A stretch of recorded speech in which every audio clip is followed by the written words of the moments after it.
Hello, everyone, and welcome back to another video of the thing you hate talking about. Today, we're going to be talking about the ideology that resists. Now, some of you might be thinking, what does that mean? Lots of ideologies resist. Well, there's one in particular that is more, this is more of an umbrella term for a lot of different ideologies to come together, and that would be Antifa. Oh no, everybody run, hide. They're coming for you.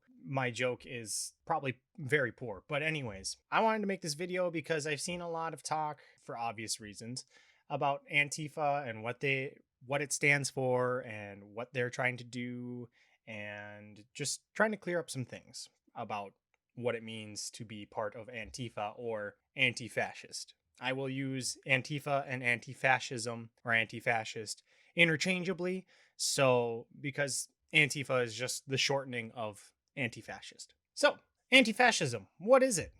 First off, anti-fascism is just the opposition to fascism.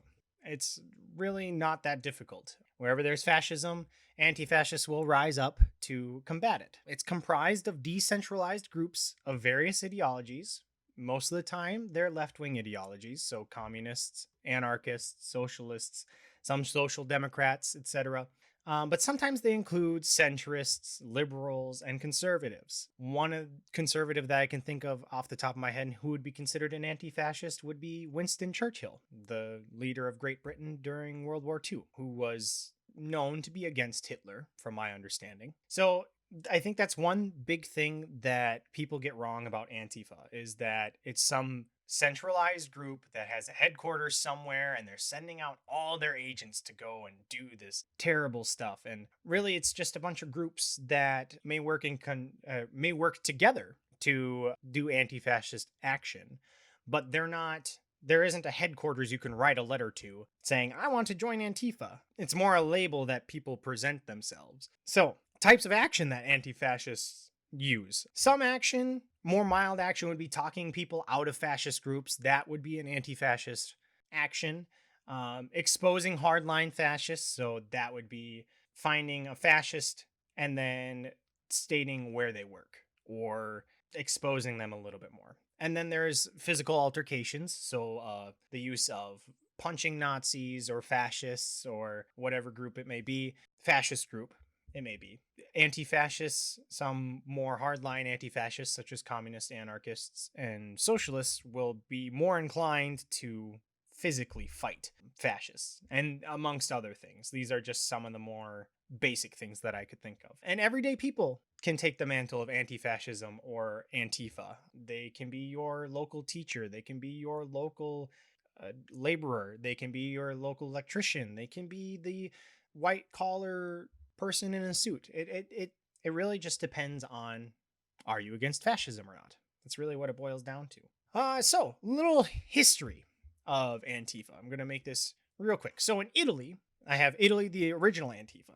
Anti-fascism really starts off in the 1920s and 1930s when fascism becomes a thing. Italy is known as the home of the original fascism with Benito Mussolini and his black shirts. And so, too, the original Antifa would start in Italy, and that was comprised of socialists and communists who were fighting against the black shirts and Mussolini. Germany, at the same time, had their own problems of fascism with the Nazis. And at that time, I titled it The Mixed Bag because at that time, there were two separate anti-fascist groups. There wasn't really any unity amongst them. There was the Anti-Fascist Action, which was started by the Communist Party of Germany. And then there was the Iron Front, which was started by the Social Democratic Party of Germany. And the Communist Party, or the Anti-Fascist Action, was also against the Social Democrats, and the Democrats were against the Communists. So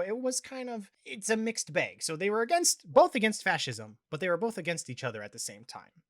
Now, Spain. I entitled that The First War. From 1936 to 1939, Spain was involved in a civil war between the Republicans, who were in favor of the Republican government, and they also had communists and anarchists with them, and the nationalists, who were the monarchists, the fascists, and the more authoritarian group. And the Spanish Civil War is really kind of be categorized as the first war against fascism, direct war, because a lot of the world's biggest players were involved in that war. Italy and Germany sent supplies and volunteers to the nationalists to fight against the Republicans, and the Republicans received aid from the Soviet Union. And it really showed just a big fight against fascism.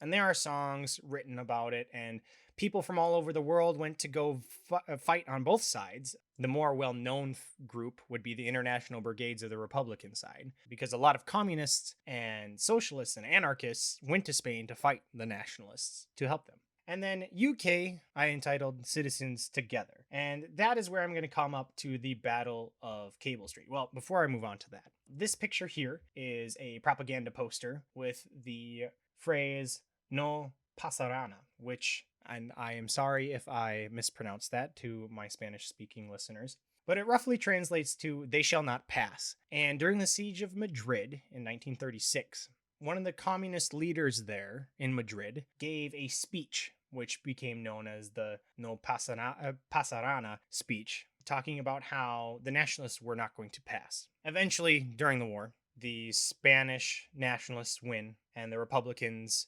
lose, and due to lots of infighting and lack of necessary supplies and other things. Now, back to the United Kingdom, I'm going to talk about one specific event. There were numerous other events, but this one specific event is known as the Battle of Cable Street. Throughout much of the 30s, many communists and socialists had taken up anti-fascist action against the British Union of Fascists, which was led by Sir Oswald Mosley. And it eventually came to a boiling point in 1936 when the British Union of Fascists were planning a march through London. And the local officials tried to get it stopped, but it was allowed to head on and even allowed a police escort. And so when the British Union of Fascists started marching through the streets, they made it to Cable Street, where they were met with 20,000 anti-fascist activists. And this was a diverse group of people. You had communists, socialists, Jewish people, you had Irish workers. They were just a whole bunch of people working together to fight fascism. And what it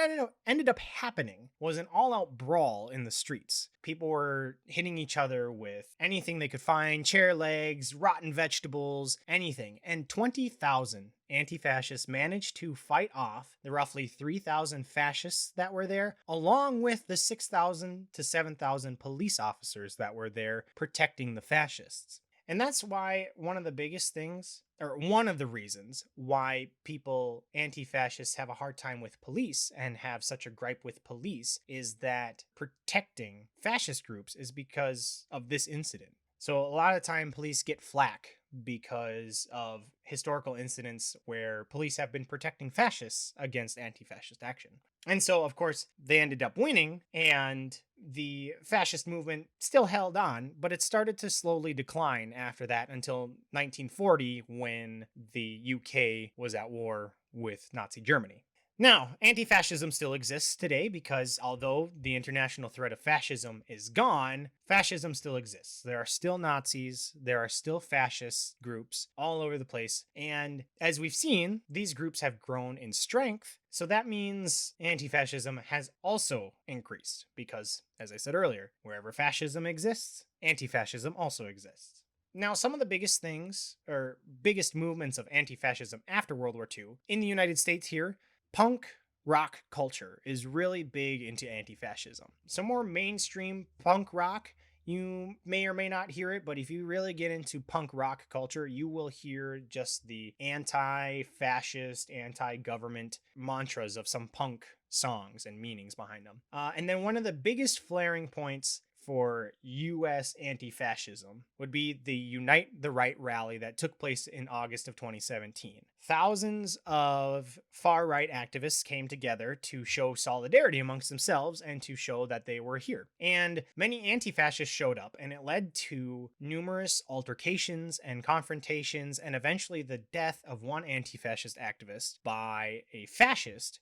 or a fascist protester who drove his car into a crowd, ended up which killed her, or the anti-fascist activist. So anti-fascism since then has been really strong in the United States, and with the recent protests against police brutality, many anti-fascists have also shown up to show solidarity and to fight for a change. And another place in the world that is quite interesting is in Syria, in a place that is known as Rojava. And in Rojava, it's the northern part of Syria, close to Iraq, in what would be historical ethnic Kurdish lands. This place has been able to carve out its own autonomous area because of the civil war that's been going on in Syria for quite some time now. And they have had many leftists come from all across the world to fight for them, and many foreign fighters in general,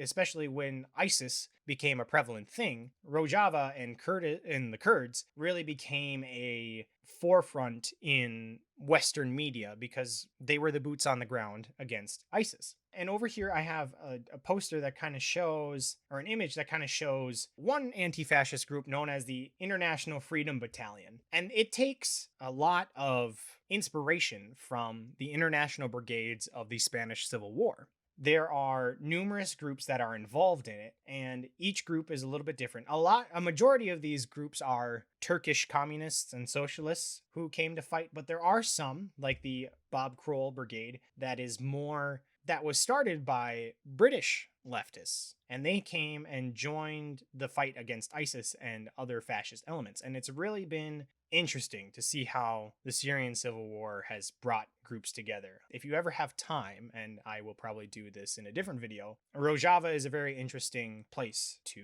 study. But now back to what we were talking about. So as you know, as I said earlier, fascism comes from all different political spectrums. And so I found some American anti-fascists, and I chose to picture some people for a reason. So first off, we have Franklin D. Roosevelt. I mean, he was the president during World War II, and he was obviously very much against what Hitler was doing, and pushed and led the country through the war. The band Rage Against the Machine, which got some flack recently by some more their conservative fan base for being political when they've always been political. It just, people didn't notice. And then this one might be interesting to some people. Theodore Geisel, or better known as Dr. Seuss. He was along the lines of FDR. He was a New Deal more of a New Deal Democrat type person, and he wrote many of his books and stories with underlying meanings. So, for example, like the Lorax, that's about more climate change. But in terms of anti-fascism, Yertle the Turtle, I didn't know this until I started researching this a little bit more, but Yertle the Turtle has been seen more as a critique and talk about fascism. And because Yertle the Turtle is supposed to be Hitler, which is quite interesting. And then we have Ayn Rand. So Ayn Rand is down here. There's Dr. Seuss. Ayn Rand is down here. Now, for those of you who know who Ayn Rand is, you'd probably be surprised, maybe not surprised, but intrigued as to why I have her on this list. Ayn Rand, for those of you who don't know, is a philosopher and author who has created the ideology that many right-wing libertarians espouse, and many conservative politicians in the United States like to quote from her, and she is very much the poster child for, so to say, for small government good, big government bad kind of thing, to put it very short and not as well thought out, but that is about a good synopsis. And she was anti-fascist because fascism includes hierarchy, and it's a big government and a statist government. So she is opposed to that based off of her ideology, and she has stated that she's been against that. Now we have up here Woody Guthrie. For those of you who don't know who Woody Guthrie is an American, or was an American folk singer. He is well known for being huge in the folk scene, and he has helped inspire people like Pete Seeger, if you know who he is. And Woody Guthrie wrote This Land Is Your Land, That's what he's famous for. And he was also a leftist. He was the term of anti-fascist. He on his he is notable for having on his guitar, "This machine kills fascists." He wrote many songs about anti-fascist causes and just being openly anti-fascist with them, like "All You Fascists Bound to Lose" and "Tear Those Fascists Down," his more overt works about him. But then he also wrote, or he helped sing songs like, or bring songs to the forefront like Harama Valley, which would be a ballad about the international brigades, I should say, fighting in the Valley of Harama during the Spanish Civil War, and just a number of other things. So why I chose these three to show their picture is to kind of go back to the beginning, where yes, although leftists are more likely to be anti-fascist and are usually the bulk of anti-fascists, it can go across political spectrum and include other people who are against certain things. So really, it goes to show that many people, most people, are probably anti-fascist. And if you're not, then you're either sympathetic to fascism or you are yourself potentially a fascist, or among other things, or you may not know enough. But yes, so if you want to know more information, this was more of just a quick overview and a beginner for most people. There are two things that I recommend. The first is a video called "The Philosophy of Antifa" by PhilosophyTube on YouTube. So the channel PhilosophyTube, it's an hour-long video, but it really goes into some of the things that I talked about, and it's a really in-depth thing, and it's really interesting perspective to get. So I highly recommend watching that, and as well as the book Antifa, the Anti-Fascist Handbook by Mark Bray. And Mark Bray wrote this back in 2017, if I remember, and it talks more about a history as well as some other things, but it would be a good reference to build upon what you've learned here. So I hope that now that we've kind of gone through this, you continue to learn, you continue to take in more information, and that you continue to grow and have a better understanding. And so when somebody starts shouting out, "Well, Antifa is doing this," you have a better understanding of what does that actually mean? And are they actually talking about Antifa, or are they just talking about some thing that doesn't necessarily exist or doesn't exist as they think it does? But anyways, I hope everyone is doing well and is staying happy and healthy, and that you are having a good day. So thank you again. Solidarity, everyone.